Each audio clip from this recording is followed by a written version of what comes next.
Catalytic reaction of two gases on solid surface हम discuss कर रहे थे,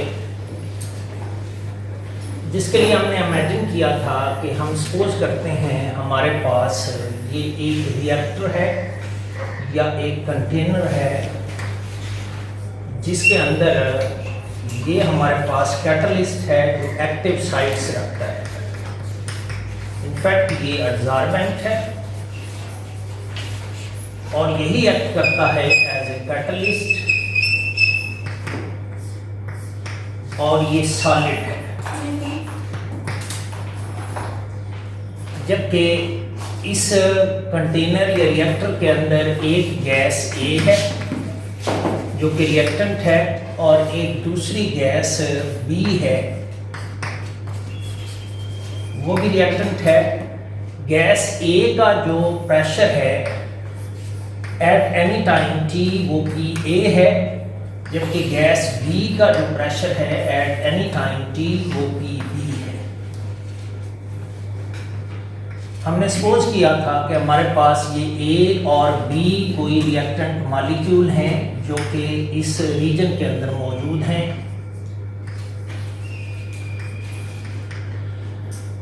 ये डाउनवर्ड मूव करते हैं और ये मॉलिक्यूल कैटलिस्ट की सरफेस पर आकर अटैच हो जाते हैं। सपोज ये ए है और ये बी है, और कैटलिस्ट की सरफेस पर ये प्रोडक्ट में कन्वर्ट होते हैं।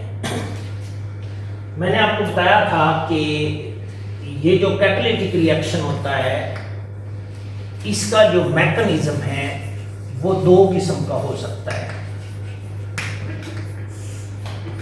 एक LH मैकेनिज्म है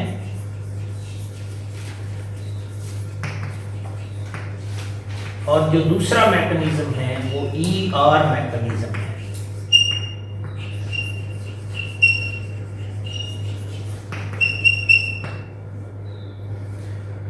हम LH मैकेनिज्म को डिस्कस करना चाह रहे थे, जिसका कंप्लीट नाम है लैंगनीर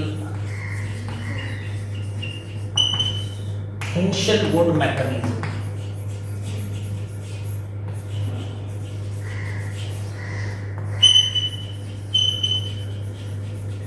For catalytic reaction of two gases on solid surface। इस मैकेनिज्म के मैंने आपको स्टेप्स बताए थे।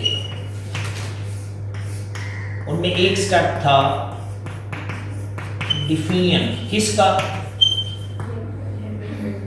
कि ये जो ए और बी रिएक्टेंट हैं ये बल्क रीजन से, ये वाला रीजन बल्क रीजन है, बल्क रीजन से मूव करके सरफेस रीजन की तरफ आते हैं ड्यू टू कंसंट्रेशन ग्रेडियंट। इस प्रोसेस को हम diffusion of reactant molecule from bulk region to surface region कहते हैं। दूसरा जो इसके अंदर स्टेप इन्वॉल्व है वो है एडजॉर्प्शन। किस चीज की adsorption? Of reactant molecule on the surface of the catalyst. तीसरा जो इसमें स्टेप था और ये कि इस मैकेनिज्म के मुताबिक एडजॉर्प्शन ऑफ बोथ गैसेस होती है, यानी दोनों गैसेस के मॉलिक्यूल कैटलिस्ट की सरफेस पर अटैच होते हैं। अटैच होने के बाद वो एक दूसरे के साथ इंटरेक्ट करते हैं, यानी ये जो इंटरेक्शन है ये एडजॉर्ब होने वाले मॉलिक्यूल्स के दरमियान होती है, यानी इस मॉलिक्यूल और इस मॉलिक्यूल के दरमियान इंटरेक्शन होती है। इंटरेक्शन बिटवीन एडजॉर्ब्ड मॉलिक्यूल्स, और उसके नतीजे में जो है उस इंटरेक्शन के नतीजे में प्रोडक्ट फॉर्मेशन होती है।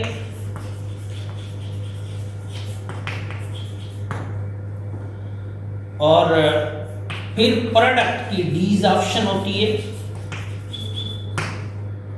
और फिर जो लास्ट स्टेप है वो ये है कि प्रोडक्ट डिफ्यूज होते हैं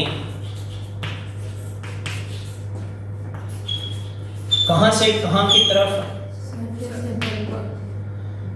कि ए और बी के इंटरेक्शन के नतीजे में जो प्रोडक्ट बनेगी वो डिसॉर्ब होगी और फिर वो सरफेस रीजन से बल्क रीजन की तरफ डिफ्यूज होगी, क्योंकि सरफेस रीजन पर उसकी कंसंट्रेशन ज्यादा होगी, बल्क रीजन में उसकी कंसंट्रेशन कम होगी, और कंसंट्रेशन ग्रेडियंट होगा between surface region and bulk region.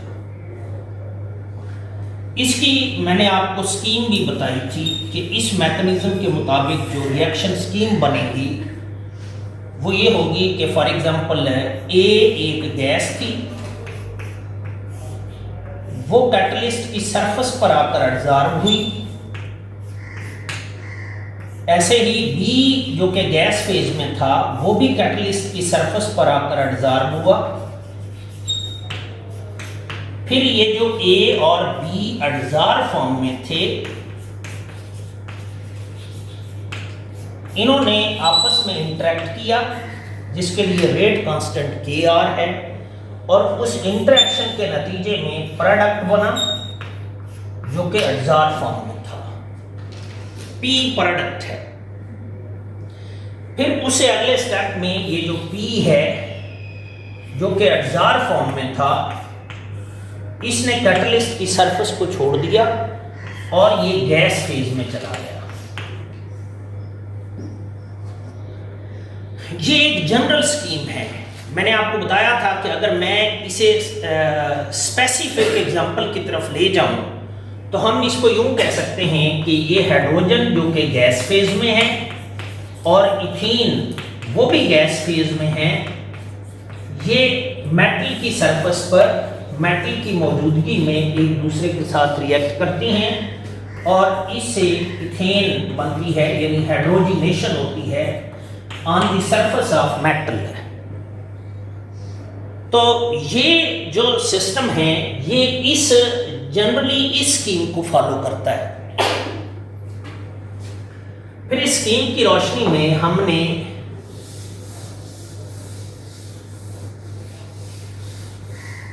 इसकी काइनेटिक्स को डिस्कस करना शुरू किया था, यानी जो रेट ऑफ रिएक्शन है वो डिपेंड करेगा कि ए कैटलिस्ट की सरफेस पर कितना एब्जॉर्ब हुआ है और बी कितना एब्जॉर्ब हुआ है। जितने ये दोनों गैसेस जितनी ज्यादा एब्जॉर्ब होंगी उतना ही रेट ऑफ रिएक्शन ज्यादा होगा। क्यों? कि जितनी इनकी एक्सटेंट ऑफ एब्जॉर्प्शन ज्यादा होगी उतनी इनकी आपस में इंटरेक्शन ज्यादा होगी और उतना ही ज्यादा प्रोडक्ट बनेगी, यानी rate of reaction will be directly proportional to theta A and rate of reaction will be directly proportional to theta B. दोनों को मैंने कंबाइन किया था, rate is directly proportional to theta A and theta B and rate of reaction will be equal to Kr into theta A into theta B. हमने theta A और theta B की जो value है in term of pressure of gas A and pressure of gas B वो हम already develop कर चुके हैं।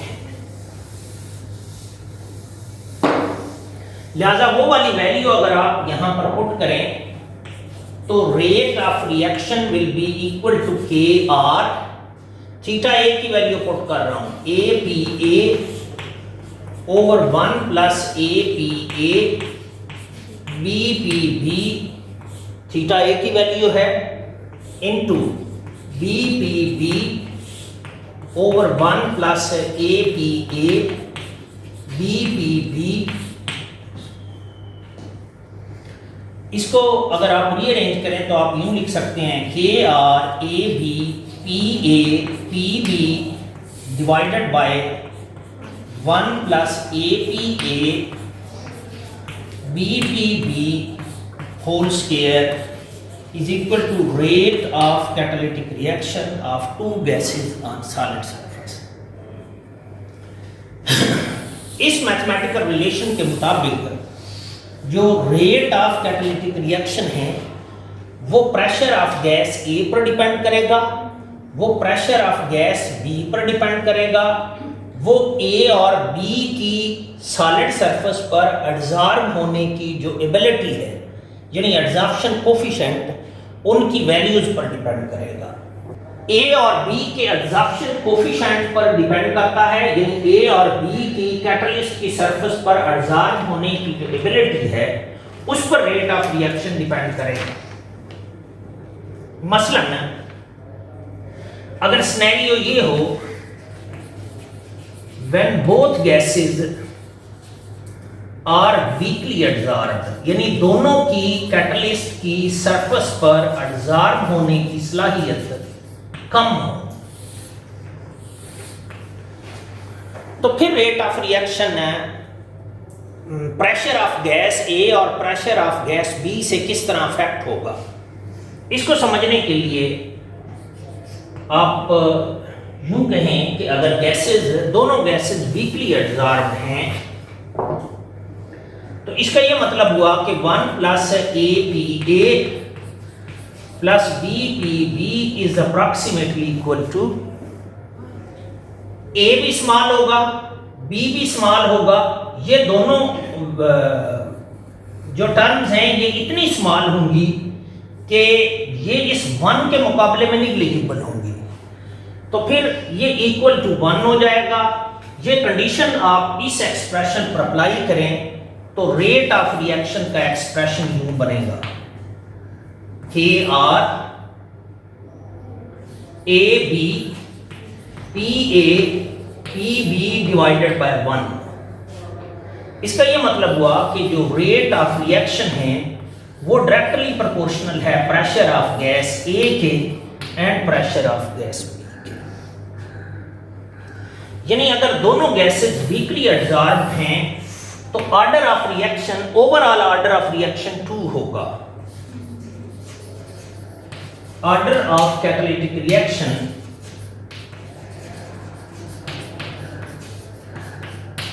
will be 2. So rate of reaction will be directly proportional to the pressure of gas A and pressure of gas B.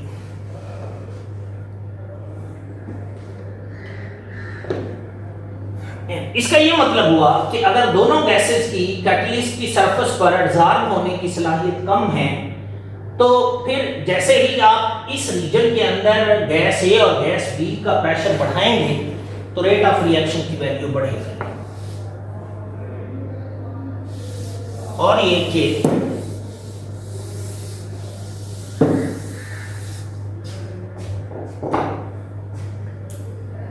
When gas ए, यानी कोई एक gas दोनों में से स्ट्रांगली एब्जॉर्ब्ड होगी, तो फिर ये रिलेशन क्या बनेगा। एक गैस स्ट्रांगली एब्जॉर्ब्ड है, मैंने ए को कह दिया है 1 plus A P A plus B P B will be approximately equal to, यानी ये वाला जो फैक्टर है ये ज्यादा होगा, ए की वैल्यू ज्यादा होगी तो ए पी ए ज्यादा होगा। ये इतना ज्यादा होगा कि इसके मुकाबले में ये 1 और ये निग्लिजिबल होगा, तो ये do सम है ये equal to A P A आएगा। ऐसे सिनेरियो में फिर ये वाला एक्सप्रेशन क्या बनेगा, rate will be equal to K R A B P A P B divided by, मैंने कहा ये और ये तो निग्लिजिबल हो गया, तो डिनोमिनेटर में ए पी ए रहेगा, लेकिन ये इसका स्क्वायर है तो ए पी ए का स्क्वायर आएगा। ये ए और ये पी ए और ये square cancel, then rate will be equal to K R B P B over A P A. इसका मतलब ये हुआ कि जो रेट ऑफ रिएक्शन है वो पी ए और पी बी पर डिपेंड करेगा, लेकिन जो रेट की वैल्यू है वो इंक्रीज करेगी with increase in P B and rate of reaction decrease करेगा विद इंक्रीज इन पीए। यानी होगा ये कि अगर आप ए का प्रेशर बढ़ाएंगे तो ए की चूंकि एब्जॉर्ब होने की सलाहियत ज्यादा है तो वो सारी सरफेस को कवर कर लेगा। लैंगमी-हिंशेलवुड मैकेनिज्म कहता है कि रिएक्शन तभी होगा जब दोनों एब्जॉर्ब होंगे। जब एक ही सारी सरफेस को कवर कर लेगा तो फिर बी के एब्जॉर्ब की जो एब्जॉर्प्शन है बी की वो कम हो जाएगी। अगर वो कम होगी तो फिर ए और बी जो कि एब्जॉर्ब फॉर्म में हैं उनकी इंटरेक्शन कम होगी और प्रोडक्ट फॉर्मेशन कम हो जाएगी। और ये कि अगर एक गैस स्ट्रांगली एब्जॉर्ब्ड हो तो ओवरऑल ऑर्डर ऑफ रिएक्शन क्या होगा? 0 हो जाएगा।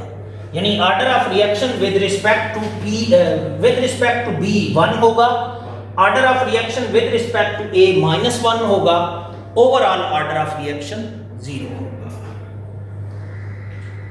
आपने नोट किया कि अगर एक गैस स्ट्रांगली एब्जॉर्ब्ड हो और एक गैस वीकली एब्जॉर्ब्ड हो तो वो गैस जो स्ट्रांगली एब्जॉर्ब्ड है उसका अगर प्रेशर बढ़ाया जाए तो वो रेट ऑफ रिएक्शन में रिडक्शन कॉज कर सकती है। ये जो reduction in rate of reaction है by increasing the pressure of a substance और वन ऑफ द रिएक्टेंट, ये रिटार्डेशन कहलाती है। और आपको याद होगा कि रिटार्डेशन की मैंने 2 टाइप्स बताई थी। मैंने कहा था कि ये जो reduction in rate of reaction है इसको रिटार्डेशन कहा जाता है और ये रिटार्डेशन 2 तरह की हो सकती है। एक है रिटार्डेशन बाय रिएक्टेंट और दूसरी है रिटार्डेशन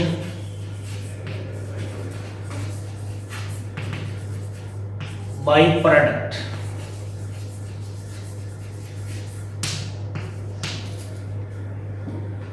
रिटार्डेशन बाय रिएक्टेंट ये है कि जैसा कि मैंने आपको बताया कि अगर ए ज्यादा एब्जॉर्ब होने की सलाहियत रखता है तो वो ए सरफेस को कवर कर लेता है और बी एब्जॉर्ब नहीं हो पाती, जिसके नतीजे में रेट ऑफ रिएक्शन कम हो जाता है। और रिटार्डेशन बाय प्रोडक्ट ये है कि ए और बी के रिएक्ट करने से जो प्रोडक्ट बनी है उसकी इस सरफेस पर एब्जॉर्ब होने की सलाहियत ए और बी से ज्यादा हो तो फिर ये जो P है वो सरफेस को कवर कर लेगा और सरफेस अवेलेबल नहीं होगी for absorption of A and B और उसके नतीजे में रेट ऑफ रिएक्शन कम हो जाएगा। ये रिटार्डेशन बाय प्रोडक्ट कहलाएगी। मैं रिटार्डेशन बाय रिएक्टेंट की बात करने लगा हूं जो कि 2 रीजन की बेस पे काज हो सकती है, यानी 2 काजेज इसके हो सकते हैं। एक काज ये है when one of the gas is strongly adsorbed, जैसा कि मैंने अभी आपको बताया कि अगर A के एब्जॉर्ब होने की सलाहियत ज्यादा है तो वो A सरफेस को कवर कर लेगी, B की एब्जॉर्प्शन नहीं हो पाएगी, जिसके नतीजे में रेट ऑफ रिएक्शन कम हो जाएगा। एक और तरीके से भी ये रिटार्डेशन कॉज हो सकती है और वो ये है कि एक गैस का प्रेशर आप एक्सट्रीम हद तक बढ़ा दें। When pressure of one of the gases is extremely high,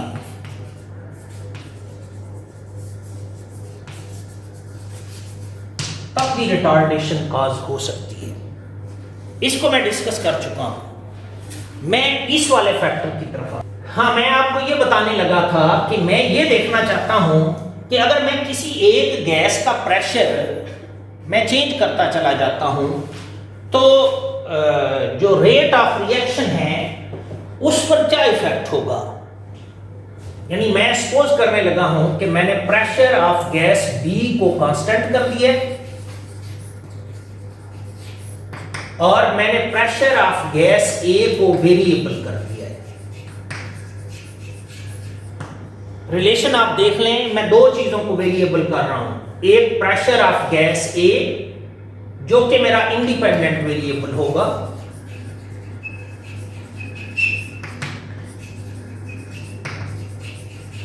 और दूसरा जो मेरा वेरिएबल है वो रेट है जो कि डिपेंडेंट वेरिएबल होगा। यानी मैंने ये इमेजिन किया है कि इस मैथमेटिकल रिलेशन में मेरे पास ये जो पी बी है इसको मैंने कांस्टेंट कर दिया है। मैं सिर्फ पी ए को वेरिएबल ले रहा हूं, बाकी सब कुछ कांस्टेंट है। तो इस रिलेशन में आप देखें कि अब दो चीजें वेरिएबल हैं, एक पी ए वेरिएबल होगा और एक रेट वेरिएबल होगा। यानी पी ए चेंज होगा तो रेट चेंज होगा क्योंकि पी बी को मैंने कांस्टेंट कर दिया है। वेरिएबल मेरे पास ये दो हैं, एक पी ए वेरिएबल है और एक रेट वेरिएबल है। ये जो रेट है ऐसे सिनेरियो में ये किस चीज का फंक्शन होगा? प्रेशर ऑफ गैस ए का फंक्शन होगा। अगर ये गैस ए के प्रेशर का फंक्शन है तो मैं ये देखना चाहता हूं कि अगर मैं पी ए को लो पी ए रीजन के अंदर अगर वेरी करता हूं तो फिर रेट पर क्या इफेक्ट होगा। यानी मैं पी ए को वेरी कर रहा हूं लेकिन लो कंसंट्रेशन या लो प्रेशर रेंज में वेरी कर रहा हूं। When PA is variable in low pressure range, variable है लेकिन जिस प्रेशर रेंज में वेरिएबल है वो बहुत कम या लो प्रेशर रेंज है।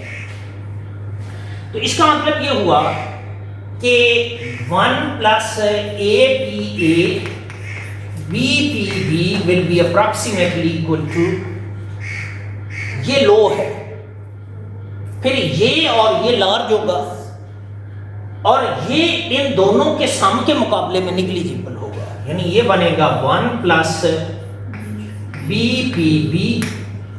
ये कंडीशन आप इस रिलेशन में पुट करें, then rate will be equal to KR AB PA PB divided by 1 plus BPB whole का स्क्वायर। इसमें वेरिएबल क्या चीज है? इसमें सिर्फ PA वेरिएबल है, बाकी सब कुछ इसमें कांस्टेंट है। Then rate of reaction will be equal to KRAB PA over 1 plus BPB whole square। इसको मैं PB कह लेता हूं और ये PA इधर लिख लेता हूं। इसमें ये जो चीज है ये कांस्टेंट है। इसका मतलब ये हुआ कि rate of reaction is directly proportional to pressure of gas A। It means कि लो प्रेशर रेंज के अंदर जो लो प्रेशर रेंज है उसमें rate of reaction pressure of gas A का लीनियर फंक्शन है।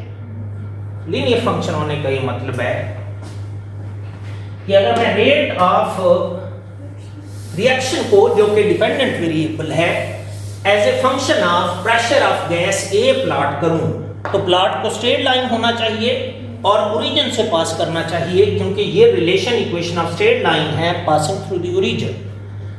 तो अगर मैं डिपेंडेंट वेरिएबल रेट लेता हूं अलोंग y एक्सिस और प्रेशर ऑफ गैस A लेता हूं अलोंग x एक्सिस, तो लो प्रेशर रेंज में ये रिलेशन लीनियर होना चाहिए, स्ट्रेट लाइन होना चाहिए और ओरिजिन से स्टार्ट होना चाहिए, क्योंकि अगर मैं PA इधर 0 कर देता हूं तो रेट 0 हो जाएगा। यानी ये लीनियरली इंक्रीज करेगा, मैक्सिमम वैल्यू पर जाएगा और उसके बाद ये कम होना शुरू हो जाएगा। इस बात को मैं प्रूव करने लगा हूं। तो मैंने देखा कि अगर प्रेशर की पी ए की जो रेंज है वो लो प्रेशर रेंज हो तो फिर रेट पी ए के डायरेक्टली प्रोपोर्शनल है, लेकिन अगर हाई प्रेशर रेंज हो तो फिर क्या होगा?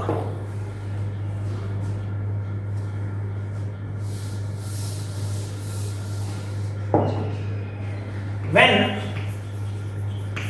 PA is high, PA is variable. When PA is variable, variable तो हो in its high pressure range में variable हो,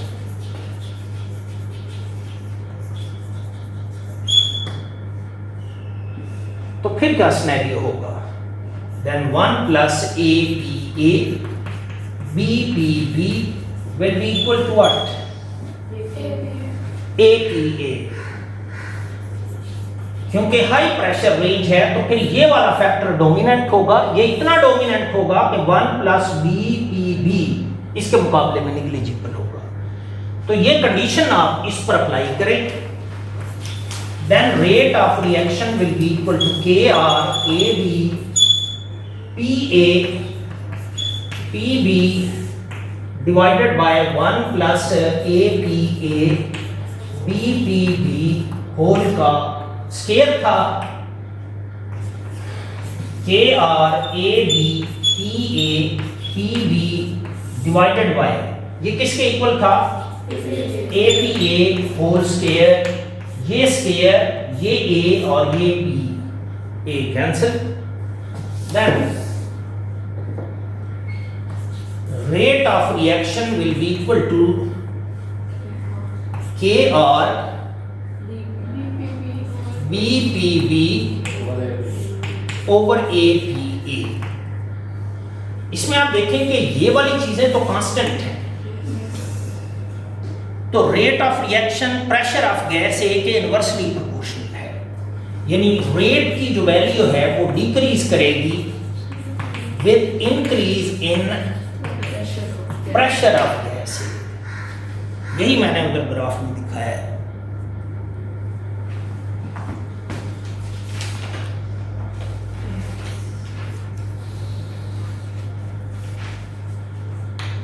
एक चीज आप ग्राफ में से नोट करें कि ये जो रेट ऑफ रिएक्शन है ये पी ए के चेंज होने से रैपिडली इंक्रीज हो रहा है, मैक्सिमा पर जा रहा है, फिर उसके बाद डिक्रीज हो रहा है। लेकिन ये जो डिक्रीज होने की का जो रेट है वो रिलेटिवली कम है इंक्रीज होने वाले रेट से। इवन यहां तक कि अगर आप ये जो वैल्यू है यहां पर ये मैक्सिमा है, यहां पर रेट ऑफ रिएक्शन की वैल्यू मैक्सिमम है। पी ए की वो वैल्यू जिस पर रेट ऑफ रिएक्शन की वैल्यू मैक्सिमम है वो पी ए मैक्स कहलाती है, जैसे लैम्डा मैक्स होता है। यानी प्रेशर ऑफ गैस ए की वो वैल्यू जिस पर rate of reaction P A max कहलाएगी, और पी ए मैक्स पर जो रेट की वैल्यू है वो रेट मैक्स कहलाएगी। यानी रेट की जो मैक्सिमम वैल्यू है उसको मैंने रेट मैक्स का नाम दिया है, और जिस प्रेशर पर रेट की वैल्यू मैक्सिमम है उसको मैंने पी ए मैक्स का नाम दिया है। मैं पी ए मैक्स की वैल्यू निकालना चाहता हूं।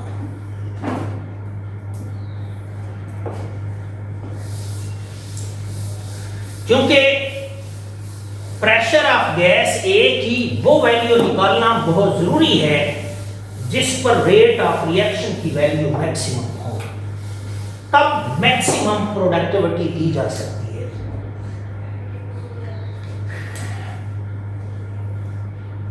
आपको अगर मैथमेटिक्स में maxima, minima and point of inflection का कंसेप्ट है तो आप पी ए मैक्स तक पहुंच सकते हैं।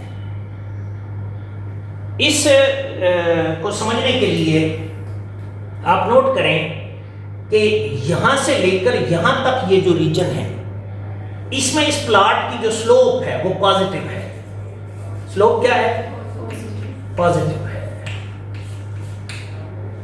जबकि इस रीजन के बाद, मैक्सिमा के बाद, इधर जो स्लोप है प्लॉट की वो नेगेटिव है।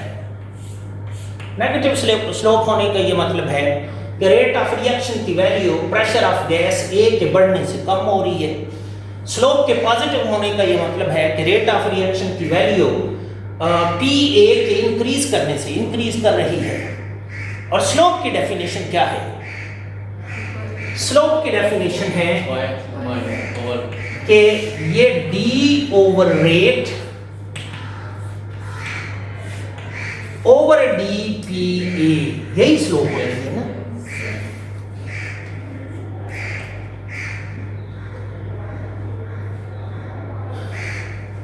स्लोप है rate of change of dependent variable with respect to independent variable. इधर स्लोप पॉजिटिव है, इधर स्लोप नेगेटिव है। मैं पर्टिकुलरली इस पॉइंट में इंटरेस्टेड हूं। यहां पर स्लोप क्या है?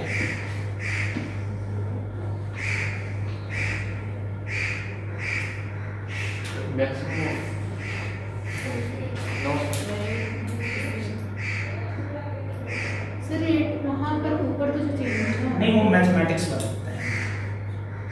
मैक्सिमा पर फंक्शन का फर्स्ट डेरिवेटिव क्या होता है?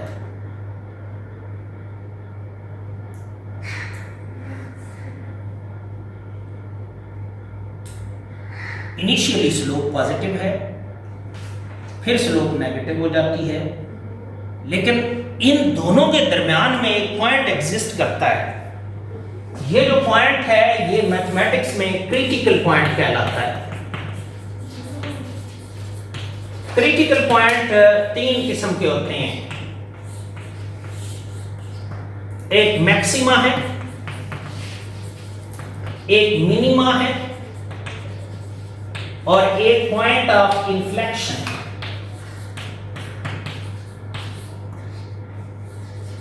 पॉइंट ऑफ इन्फ्लेक्शन, ये कौन सा क्रिटिकल पॉइंट है? ये कौन सा क्रिटिकल पॉइंट है? ये मैक्सिमा है, ये मैक्सिमा है। मुझे मलाल नहीं अपनी कम निगाही का, जो दीदावर हैं उन्हें भी नजर नहीं आता। मैथ वालों को तो पता होना चाहिए कि मैक्सिमा से मुराद वो पॉइंट होता है जहां फंक्शन का फर्स्ट क्रिटिकल पॉइंट से मुराद वो पॉइंट होता है जहां फंक्शन का फर्स्ट डेरिवेटिव जीरो होता है। मिनिमा भी क्रिटिकल पॉइंट है, तो इधर भी फंक्शन का फर्स्ट डेरिवेटिव जीरो होता है। पॉइंट ऑफ इन्फ्लेक्शन भी क्रिटिकल पॉइंट है, यहां पर भी फंक्शन का फर्स्ट डेरिवेटिव जीरो होता है। लेकिन मैक्सिमा से मुराद वो पॉइंट है जहां फंक्शन का फर्स्ट डेरिवेटिव जीरो होता है लेकिन सेकंड डेरिवेटिव नेगेटिव होता है। मिनिमा से मुराद वो पॉइंट क्रिटिकल पॉइंट है जिस पर फंक्शन का फर्स्ट डेरिवेटिव जीरो होता है लेकिन फंक्शन का सेकंड डेरिवेटिव पॉजिटिव होता है। और पॉइंट ऑफ इन्फ्लेक्शन से मुराद फंक्शन का वो पॉइंट है जिस पर फंक्शन का सेकंड डेरिवेटिव भी जीरो होता है और फर्स्ट डेरिवेटिव भी जीरो होता है। ये कैलकुलस है, एफएससी की जो सही कैलकुलेट किया गया, कैलकुलेट किए हुए। हाँ, ये कैलकुलेट भी किया जा सकता है। ये बकायदा अगर आपने ये निकालना हो कि किसी फंक्शन का क्रिटिकल पॉइंट क्या है तो उस फंक्शन का फर्स्ट डेरिवेटिव लिया जाता है, उसको इक्वल टू जीरो पुट कर दिया जाता है। फिर फंक्शन का सेकंड डेरिवेटिव लिया जाता है, उसकी वैल्यू अगर नेगेटिव आ रही हो तो फिर जो पॉइंट होता है वो मैक्सिमा होता है, अगर वैल्यू पॉजिटिव आ रही हो तो मिनिमा होता है, अगर वैल्यू सेकंड डेरिवेटिव की जीरो आ रही हो ये तो एफएससी की पार्ट 2 की जो मैथमेटिक्स सेकंड चैप्टर का सर मुझे याद नहीं था। उसमें ये गिवन है। तो यही जो कंसेप्ट है, यही वाला कंसेप्ट मैं यहां पर यूज करना चाहता हूं कि मैंने कहा कि ये जो पॉइंट है ये क्रिटिकल पॉइंट है और ये पॉइंट मैक्सिमा है। मैक्सिमा इसलिए है कि फंक्शन की जो वैल्यू है वो इस पॉइंट पर मैक्सिमम है और फंक्शन की जो स्लोप है वो इधर पॉजिटिव है इधर नेगेटिव है। इट मींस कि जैसे जैसे हम इधर से इस तरफ को जा रहे हैं तो स्लोप की वैल्यू कम हो रही है और एक पर्टिकुलर पॉइंट पर स्लोप की वैल्यू 0 हो जाएगी। यानी ये जो रेट वाला है ये एक्स एक्सिस के पैरेलल हो जाएगा। रेट पी ए एक्सिस के यहां पर पैरेलल हो गया है। तो जब ये पैरेलल हो जाएगा तो y में तो कोई चेंज नहीं आएगी विद रिस्पेक्ट टू x और इस क्रिटिकल पॉइंट पर जो डेरिवेटिव है रेट का with respect to P A वो 0 हो जाएगा, स्लोप 0 हो जाएगी। तो मेरे कहने का मतलब है कि इस पर्टिकुलर पॉइंट पर rate of change of rate with respect to P A should be 0। और मेरा ख्याल है कि अगर आपने कंजक्टिव रिएक्शन केमिकल काइनेटिक्स में पढ़ा है या आपने मोस्ट प्रोबेबल वेलोसिटी की डेरिवेशन पार्ट 1 में पढ़ी है तो वहां पर आपने ये क्रिटिकल पॉइंट का कंसेप्ट यूज किया है। जो मैक्सवेल बोल्ट्जमैन डिस्ट्रीब्यूशन फंक्शन था उसका डेरिवेटिव लेके उसको आपने इक्वल टू 0 पुट किया था, फिर मोस्ट प्रोबेबल वेलोसिटी की वैल्यू निकाली थी। कंजक्टिव रिएक्शन के अंदर आपने टी मैक्स निकाला होगा, उसमें आपने फंक्शन के फर्स्ट डेरिवेटिव को इक्वल टू 0 पुट किया था।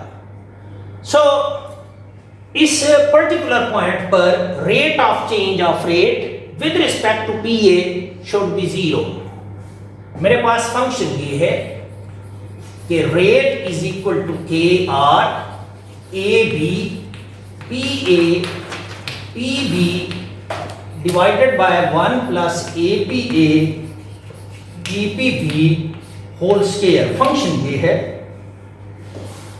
इस फंक्शन को रीअरेंज करके यूं लिखा जा सकता है rate will be equal two variable इसमें कौन कौन से पी ए सिर्फ वेरिएबल है। मैं इसको थोड़ा रीअरेंज करने लगा हूं कि ये K R A B P B ये तो कांस्टेंट है, ये पी ए वेरिएबल है, ये डिनोमिनेटर मैं नीचे से ऊपर ले जा रहा हूं 1 plus A P A B P B whole की पावर -2 यूं लिख सकते हैं। Yes yes. मैंने कहा कि अगर मैं रेट को with respect to P A differentiate कर दूं और उसे इक्वल टू 0 पुट कर दूं तो मैं क्रिटिकल पॉइंट की वैल्यू निकाल सकता हूं।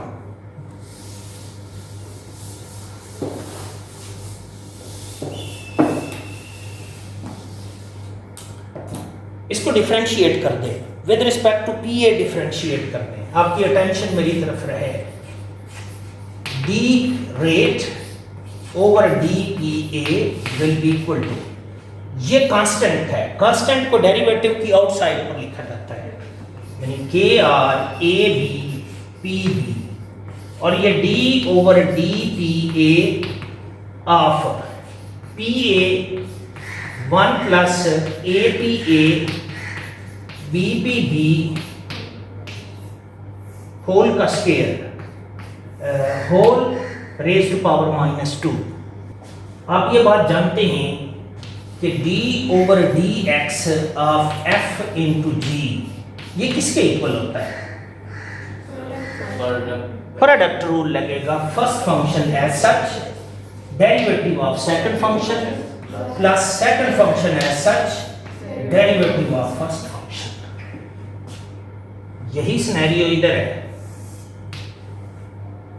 ये दो फंक्शन का प्रोडक्ट है, एक ये पी ए है और एक यहां से लेकर यहां तक ये है। इस पर प्रोडक्ट रूल अप्लाई कर दें। K R A B P B, first function as such लिख लें, पी ए मैंने एज सच लिख दिया। Derivative of the second function, rule ये है कि d over D X of x की पावर n है, तो ये n x raise to power n minus 1 है। यही वाला रूल मैं यहां पर अप्लाई करने लगा। इधर मैं क्या लिखूंगा, -2 इसकी पावर है into 1 plus A P A B P B, इसकी पावर क्या आएगी -3। इसके बाद आपने इसके अंदर का डेरिवेटिव लेना है, यानी 1 plus A P A plus B P B का डेरिवेटिव लेना है। मेरे कहने का मतलब है कि d over D P A of 1 plus A P A B P B, ये अंदर वाली टर्म है, इसका आपने डेरिवेटिव लेना है। ये कांस्टेंट है, कांस्टेंट का डेरिवेटिव 0, ये प्लस ए पी ए का derivative with respect to P A 1, ये भी कांस्टेंट है तो कांस्टेंट का डेरिवेटिव 0, तो आंसर क्या आएगा ए। वो ए मैं यहां पर लिख लेता हूं, ये प्लस आएगा। Second function as such and derivative of first function. Second function क्या है, 1 plus A B A B P B whole की पावर -2, और पी ए का derivative with respect to P A 1, तो वो 1 ही है। इसको आप सिंप्लीफाई कर लें, ये K R A B P B आएगा, ये -2a into P A -2a P A, denominator में क्या आएगा 1 plus A P A B P B whole का क्यूब, ये प्लस, इधर क्या आएगा 1 over A P A plus B P B raise to power 2। ये किसके इक्वल है, d over D P A of rate.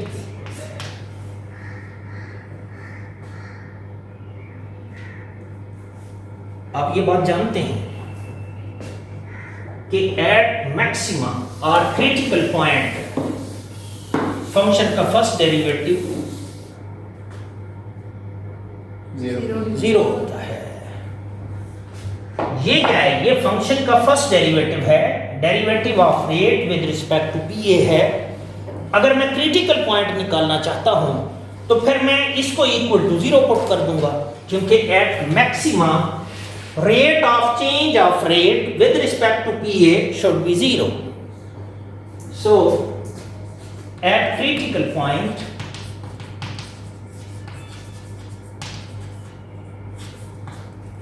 d of rate with respect to dPA should be 0.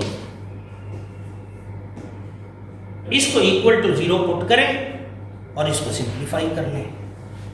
इधर मैंने रेट को 0 पुट कर दिया है, rate of change of rate with respect to DPA equal to 0। बाकी जो कुछ है वो मैं इधर लिखने लगा हूं, K R A B P B into -2a P A over 1 plus A P A B P B whole cube plus 1 over A P A plus B P B whole का स्क्वायर इक्वल टू 0 है। ये दूसरी side पर ले जाएंगे तो 0 हो जाएगा। ये इससे मल्टीप्लाई हो रहा है, ये 0 दूसरी साइड पे ले जाएंगे तो 0 पर डिवाइड होगा तो आंसर 0 हो जाएगा। इट मींस कि ये माइनस वाली टर्म रहेगी और ये प्लस वाली रहेगी। माइनस वाली टर्म को इस साइड पर ले जाएं तो प्लस हो जाएगी। तो क्या बनेगा 2a pa। याद रहे कि अगर आपने क्रिटिकल पॉइंट पर फंक्शन का फर्स्ट डेरिवेटिव 0 कर दिया है तो फिर pa दरअसल pa मैक्स हो जाएगा।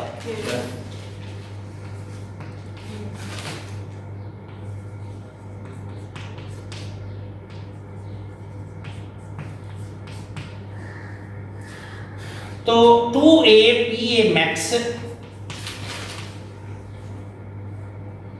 Divided by 1 plus a pa max plus b p b इसका cube is equal to 1 over 1 plus a p a max plus b p b इसका क्या है स्क्वायर।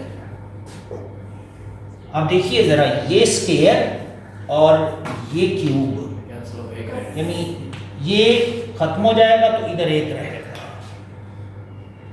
ये जो डिनोमिनेटर में है इसको इधर ले जाएं तो ये 1 से मल्टीप्लाई हो जाएगा। तो 2a pa max will be equal to 1 plus a pa max plus b p p। ये pa मैक्स इधर भी है और ये pa मैक्स इधर भी है। हम pa मैक्स निकालना चाहते हैं, इसको इस तरफ ले जाएं, ये इधर आएगा तो माइनस हो जाएगा। 2a px से a px निकाल लें तो क्या रहेगा a p a मैक्स रहेगा और ये किसके इक्वल आएगा 1 प्लस b p b।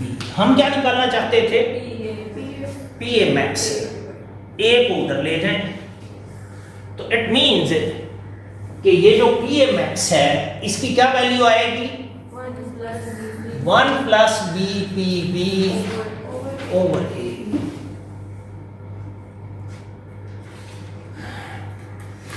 यानी अगर आप a और b की वैल्यूज जानते हैं तो p b की पर्टिकुलर वैल्यू के लिए आप pa मैक्स की वैल्यू निकाल सकते हैं। यानी p b भी नाउन हो तो आप प्रिडिक्ट कर सकते हैं कि pa का वो कौन सा प्रेशर होगा जिस पर रेट ऑफ रिएक्शन की वैल्यू मैक्सिमम होगी। a और b और pb की वैल्यूज अगर आप जानते हो तो आप pa मैक्स निकाल सकते हैं। pa मैक्स की आपने ये वैल्यू निकाली है, pa मैक्स पर रेट मैक्स की वैल्यू क्या होगी, कैसे निकालेंगे?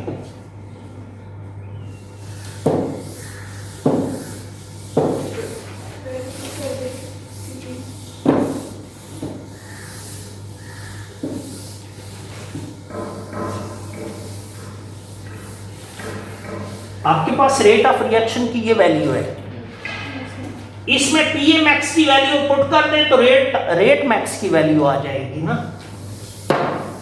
pa मैक्स की क्या वैल्यू आपने निकाली है, ये हम रेट मैक्स निकालना चाहते हैं। अगर आपने रेट मैक्स निकालना है तो फिर इसको pa मैक्स करना पड़ेगा, इधर भी pa मैक्स आएगा तो pa मैक्स की वैल्यू आपने निकाली है वो इस एक्सप्रेशन में पुट कर दें। Then kr ab pa max क्या है 1 plus b pb over a into pb, denominator में आएगा 1 plus a 1 plus b pb over a plus b p b whole का स्केयर।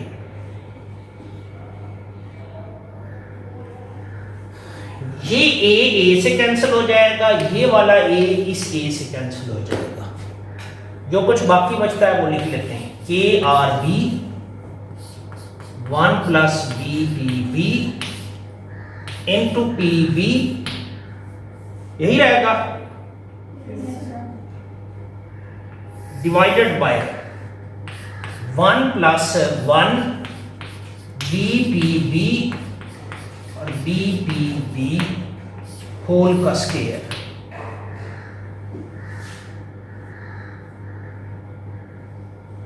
ये क्या हो जाएगा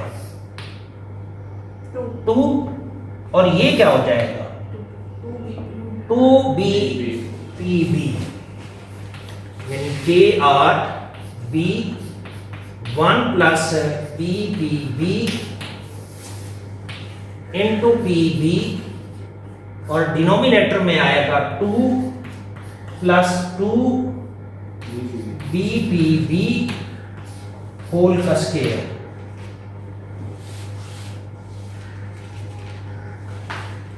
इसको यूं लिखा जा सकता है K R B 1 plus B P B into P B divided by 2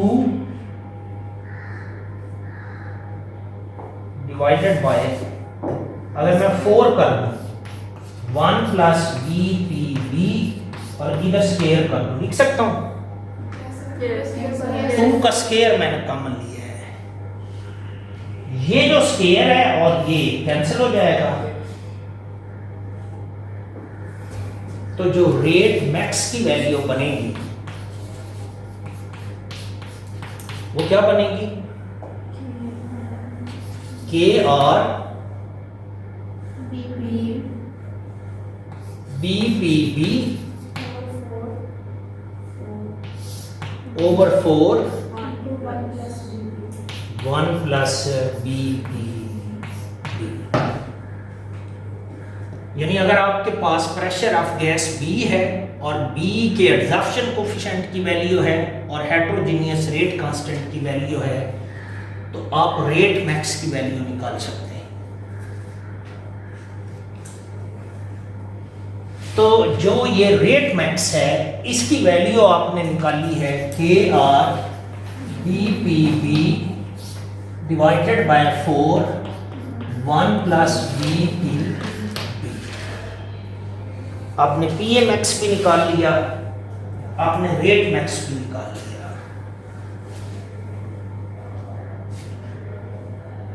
एक बहुत हैरत अंगेज किस्म की ऑब्जर्वेशन है जो लैंगमीर ने की, वो ये थी कि इधर से अगर हम प्रेशर बढ़ाएं तो रेट में बड़ी सिग्निफिकेंट चेंज आती है, लेकिन इस मैक्सिमा के बाद अगर हम प्रेशर कम करें तो रेट में जो डिक्लाइन है वो इतना सिग्निफिकेंट नहीं है।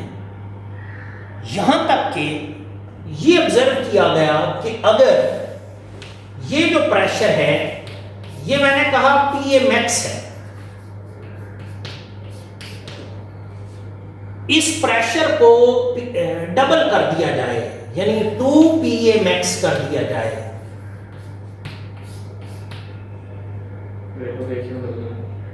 तो रेट ऑफ रिएक्शन कम हुआ है, मैक्सिमा से कम हुआ है। लेकिन ये जो डिक्रीज है रेट ऑफ रिएक्शन के अंदर, ये मैक्सिमम वैल्यू का जस्ट 11.1% है।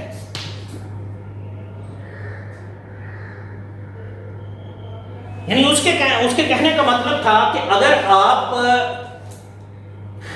प्रेशर मैक्सिमम रखते हैं तो आप मैक्सिमम प्रोडक्टिविटी ले सकते हैं, लेकिन अगर प्रेशर मैक्सिमा से थोड़ा ऊपर भी चला जाए तो जो प्रोडक्टिविटी है उसमें डिक्लाइन इतना सिग्निफिकेंट नहीं होगा।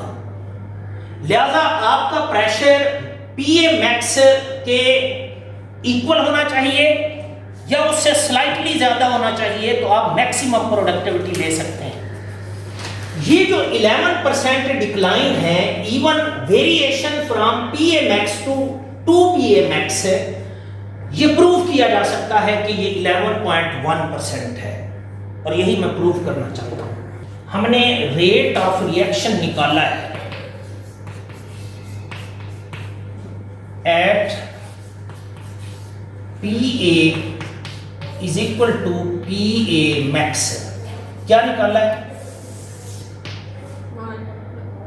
ये PA मैक्स पर रेट की वैल्यू है। मैं इधर लिखने लगा हूं, रेट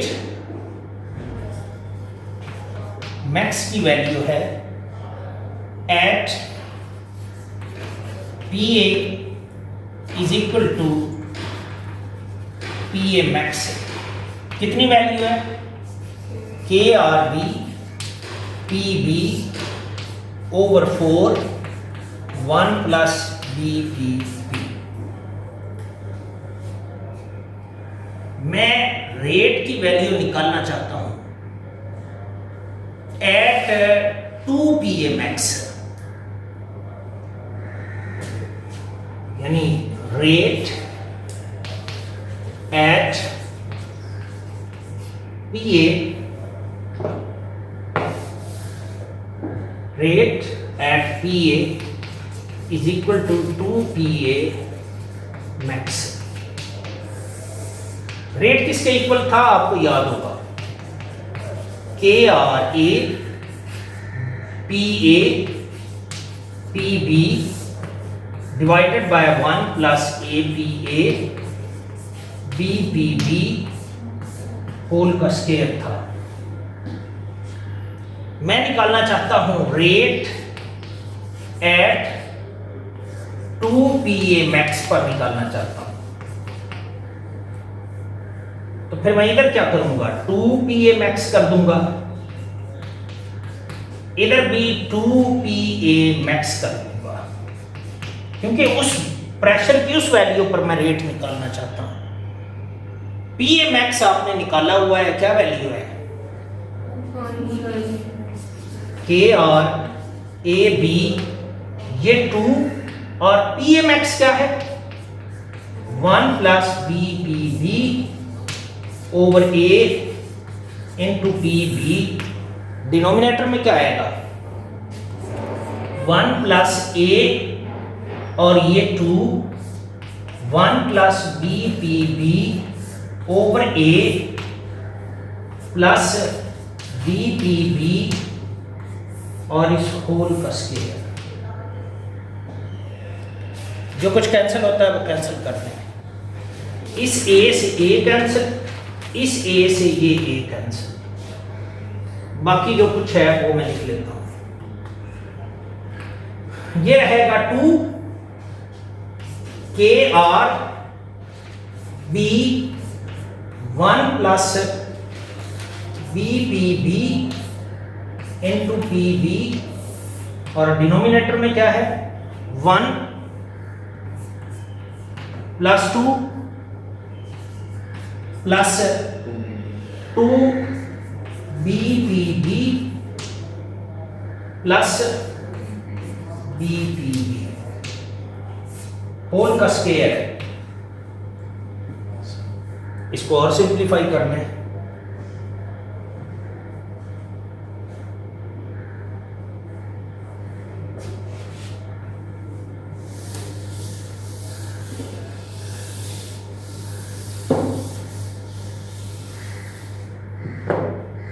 so rate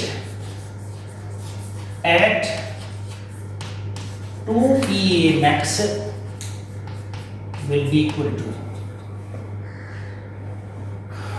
ये 3 हो जाएगा, ये 3DP हो जाएगा। इसको लिख लें 2 KRB PB 2 KRB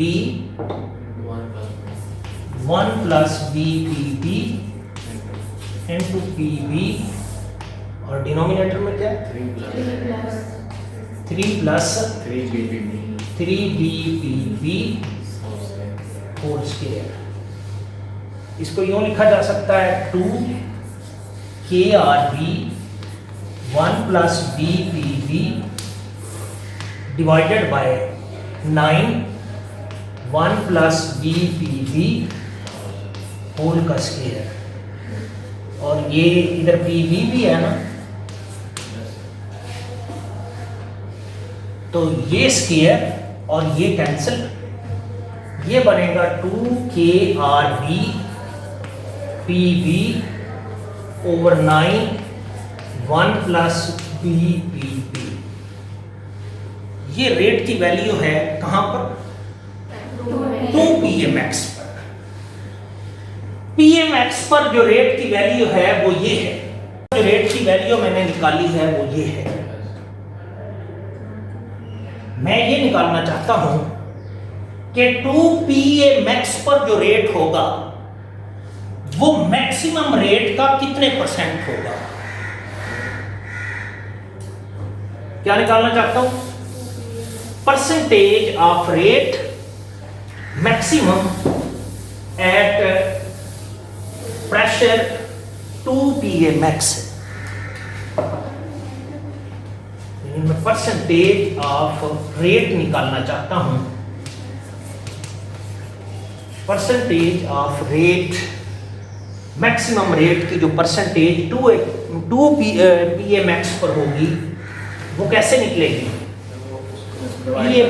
2pm rate at 2pmx divided by rate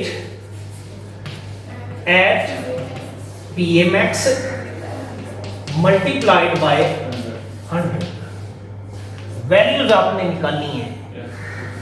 2pmx पर रेट आपने ये निकाला है, ये मैं इधर पुट करने लगा हूं, 2KRB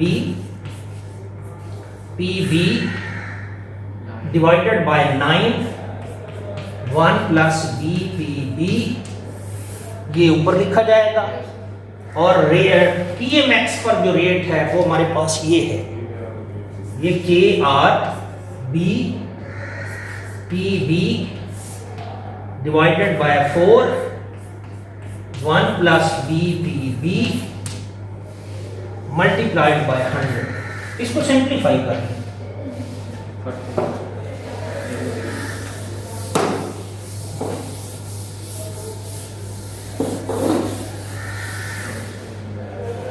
इसमें बहुत सारी चीजें कैंसिल हो जाएंगी। परसेंटेज ऑफ रेट मैक्स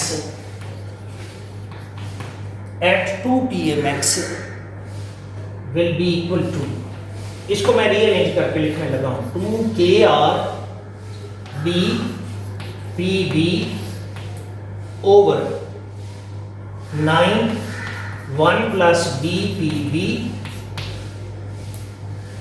इसको मल्टीप्लाई करेंगे तो ये इन्वर्स हो जाएगा, यानी 4 1 plus BPB divided by KRB PB and multiplied by 100। ये इससे कैंसिल हो जाएगा, ये और ये कैंसिल हो जाएंगे, तो ये 8 बाय 9 मल्टीप्लाइड बाय 100, ये 88.9% बनेगा। इट मीन्स कि 2pmx पर जो रेट होगा वो मैक्सिमम रेट का 88.9% रहेगा, तो रेट में जो परसेंटेज डिक्लाइन होगा वो कितना होगा? Percentage decline in rate at 2pmx will be 100 minus 88.9 and it will be 11.9%.